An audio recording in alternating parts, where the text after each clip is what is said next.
Dr. Lawrence Scott from right here in San Antonio. I grew up right here on the east side of San Antonio, and I became a teacher, first going to school to be a lawyer, and then around my fifth year in college, or fourth year in college, I did some work in Africa, in Mexico, some missionary work, and I enjoyed it. I mean, in Africa, they spoke French, I speak English, and we communicated in broken Spanish, and we were still able to, do our objectives. So it was inspiring that language wasn't a barrier or an impediment for the students to learn.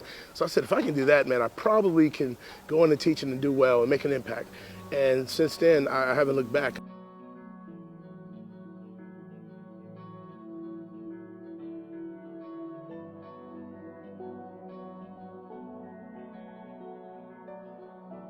Right. My teaching philosophy is that every student, no matter your zip code, no matter your socioeconomic status, can learn.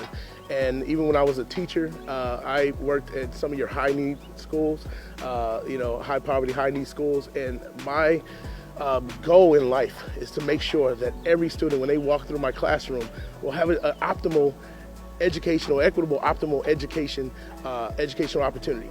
And so my class was called the Zone of Success. So I would begin every class with, "Welcome to the zone of," and they would say, "Success," And I did that for, all my career. And then when I even went to college, I was teaching at SAC.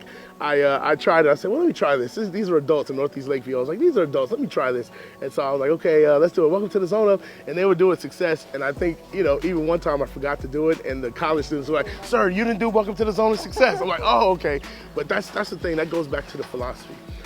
No one rises to low expectations. I've always had high expectations for every student that walked in my class because I understood, and I've been to 13 different funerals. I've had many students pass away, and I understood that this might be the last time that they get a meal. This might be the last time that they get an opportunity to learn. This might be the last time that they actually feel like they matter, and that they can actually, have a teacher or a community, an educational community that loves them. And so it wasn't just for education. It wasn't just teaching or being in a classroom for me. It was saving lives. So the African American Studies course is not just about, learning about, Martin Luther King or Malcolm X or Harriet Tubman or, blacks were enslaved, right? They were enslaved and conquered.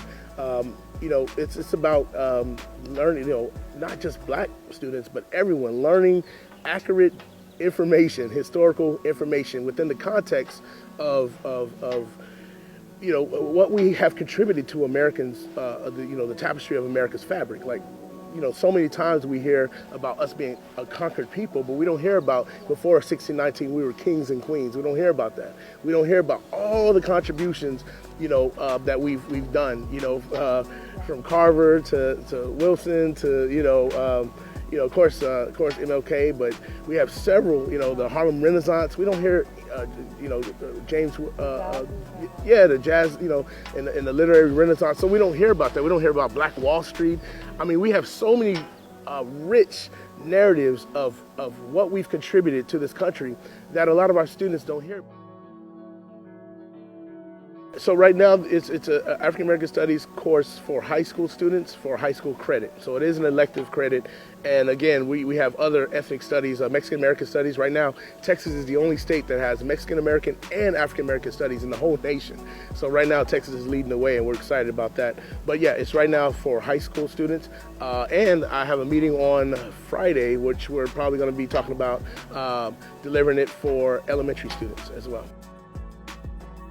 So I did a group called Boys to Men and Doctors Producing Doctors. We had a group of doctors, professors, and other doctors get together, and we would mentor students at Sam Houston High School. So we started. We would meet with them maybe twice a month.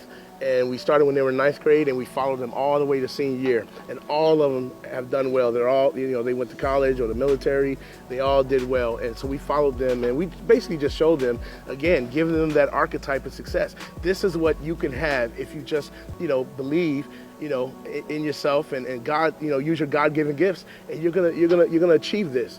And so, and we would teach them how to be gentlemen. We would teach them how to treat, this is how you would treat, women and your families and your community. This is how you give back to the community. And all of them, even today, are essentially doing well. They're doing well, and I keep up with a few of them, and they all did well.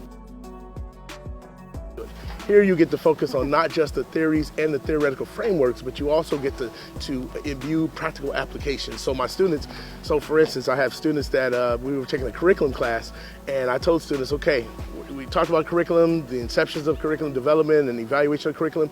Now let's go to the State Board of Education in Austin, take a field trip, State Board of Education in Austin, and see how it plays out. And that's kind of like the inception of how we got started with the advisory committee here in the African American Studies course. So let me go. So from 1619 to 1965, right? We've had, we've been enslaved in a sense, all right? And then, so from 1965 to 2021, that's only 56 years. We've only been free, in a sense, for 56 years. Now, when people think of it in that context, then you understand why our communities are suffering. Then you understand why there's educational gaps and economic disparity. Then you had 400 years of enslavement, and now you only have 56 years of freedom. From 1965 Voting Rights Act, 1964 Civil Rights Act, to now 2021. So that's why when you see President Obama or Vice President Harris, that's why it means something to so many people, because you spent 400 years of enslavement and you've only had 56 years of freedom in this country. So when people see it in that context, then you kind of commiserate a little more, and you kind of become a little more, understanding and aware. You become understanding and aware of why things are the way they are.